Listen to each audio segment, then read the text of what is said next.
Kinokonsidera ng Bureau of Fire Protection o BFP ang buwan ng Marso na pinakamainit na panahon kung kailan madalas dumadami ang mga insidente ng sunog. Kaya payo ni BFP Coronadal spokesperson Fire Officer 1 Ronel Nambatak sa publiko, ngayong Fire Prevention Month, mag-ingat sa sunog saan man naroroon. Ayon pa kay Nambatak, kapag nasa bahay, huwag mag-overload ng mga saksakan at tanggalin sa pagkakasaksak ang appliances bago umalis. Kapag nasa lugar naman anya ng trabaho o establishmento, alamin ang fire exit at kung saan nakalagay ang fire extinguisher. Kapag nasa eskwelahan, payo pa ni Nambatak sa mga estudyante, sumunod sa instruction ng mga guro sa tuwing may fire drill. If you're confident enough na mag-apply ng TPAS, yung proper procedure ng fire exit, you can do so. So if not naman, don't hesitate na tumawag directly sa bombero. Kasi po, kung hindi ka confident, instead nga makabulig, baka ikaw pa yung dagdag na casualty. Si BFP Coronadal spokesperson Fire Officer 1 Ronel Nambatak.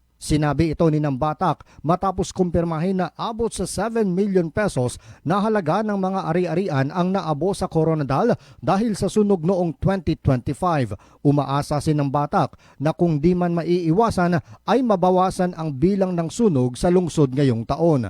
Ito anya ay sa pamamagitan ng pag-iingat ng sambayanan. John Sionosa, NDBC, Bida Balita.